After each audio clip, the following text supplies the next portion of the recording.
ล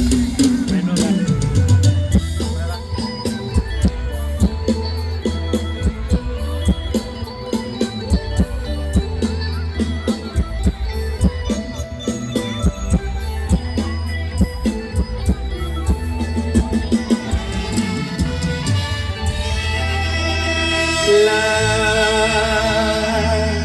นางเอ๋ยละสาวผู้ฟังตาลำอาเยในหัวใจบางแง่บ่ฟัง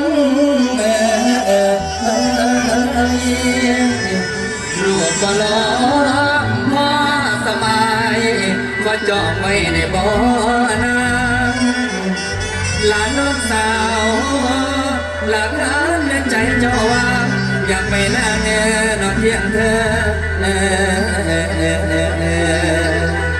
หลงละเมอในน้ำสาวมุนังฟังนอนรับอายมุนังฟัง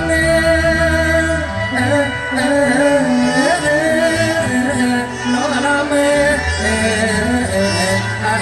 ยมาแล้วมาแล้วมาแล้ววันสิบดอนสวัสดีครับสวัสดีครับสวัสดีครับที่ผมมีผู้เขาเสียงในเลี้ยว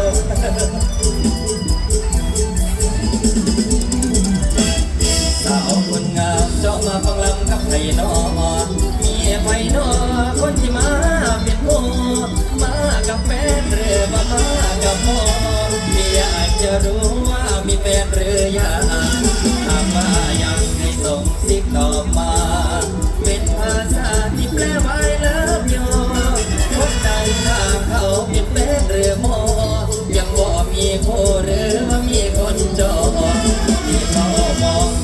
งแล้วก็มองส่งสายตามองจะลงหอดร้อนลำเพราะอยากโดนเพียนี้ให้โมนั้นนักสาวฟังลำจนอยากขอเบอร์โทรโทรมาโทรแท้ละน้องว่าใจเห็นสาวได้ก็บอกเธอเห็นเมื่อออกหน้าเวทีให้กินกันเถอะจะมาน้ำเงินเยี่ยมลาโอ้ยขอเสียงพี่น้องครับสามพันเอาเลยนะ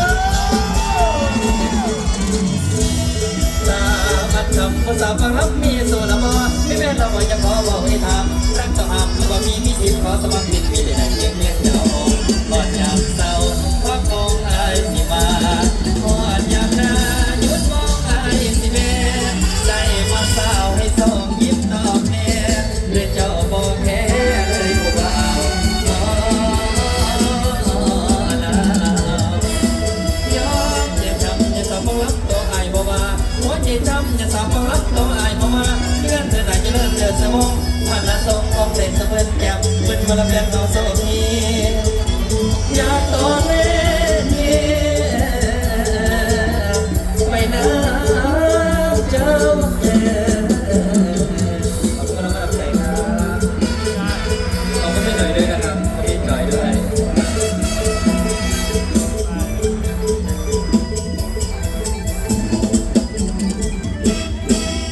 เอามาต่อก็มาหน่อยเลยจะนั่งเดือดนะครับลาต่อเลยบอกลูกค้าเมียเขาลงกับเมียเขาขอเสียงคนถึงเลขได้แล้วพอมันกัน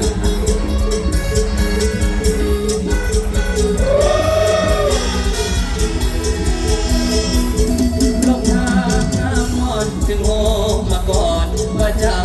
มีผัวปฏิบัติใจนับจนเมามัวเพียงอยากถอนตัวที่บ่ทันผู้สาวแบบไหนก็ว่าผู้สาวมีผัวเรียกว่ามุมใดก็สวยราวันหัวใจสะเทือนแขนขาจับสั่นเมื่อจับจันสงสายตามาอยากเข้าไปหาย่านคนเขาด่าว่าอายมันสัวอยากถือลูกเพื่อนของพ่อเป็นพ่อบอกลาเหตุสัวเพื่อนเอาไว้บอกลาบอกเป็นแม่เก็บค้างเอาไว้ภายในจดหมายบ้านออกว่ามีพ่อใด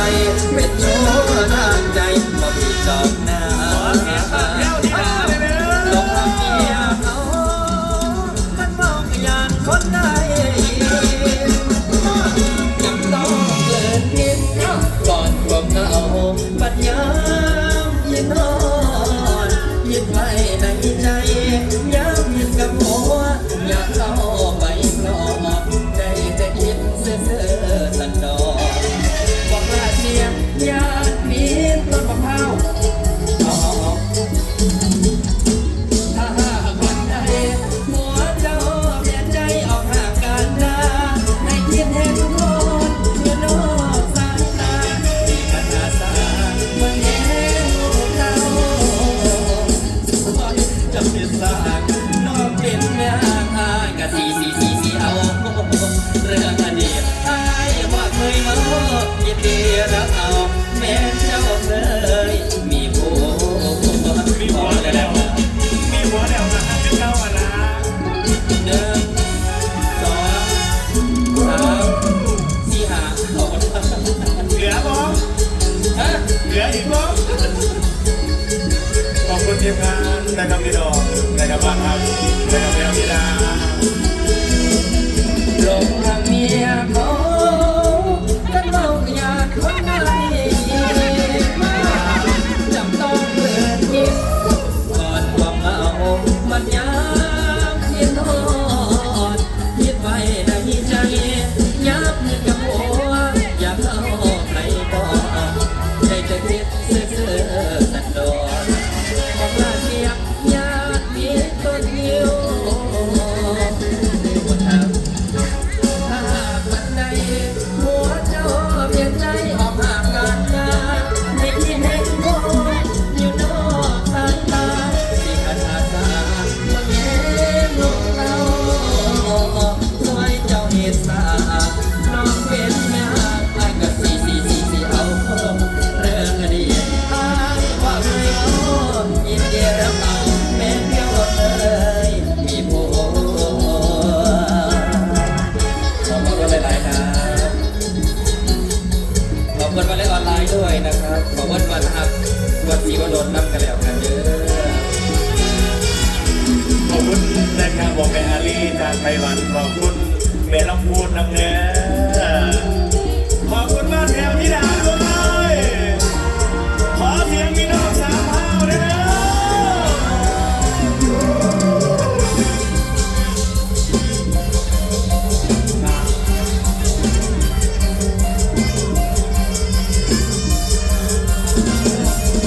เอาอีกครับเยอะเยอะ เพื่อให้เดียวต้องตกทางเดียวนี่ไอ้พวก6 คน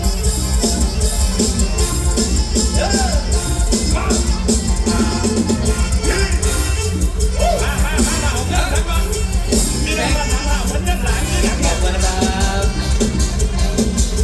ขอบคุณครับ สอยเดียวครับสอยเพื่อนมาสูงอยู่เรื่องเรื่องว่ามีแต่เด็กกับคนสบายไม่เองครับสูงอยู่เรื่องบางคนกินเหล้าเข้าแล้วกับว่าเพื่อนมาสูงแล้วกินเหล้าแล้วของหัวกินก็หอมมันเสียแม่กูมันหายซะแล้ว ไปเล่นโลดเนาะ ขอบคุณค่ะขอบคุณค่ะขอบคุณค่ะขอบคุณค่ะ เอาวะ โอ้ยเลยสิมาได้เงิน ขอบคุณครับ สำหรับเพลงนี้ครับพี่น้องฟันน้องบัวนักทายลูกใช่ก่อน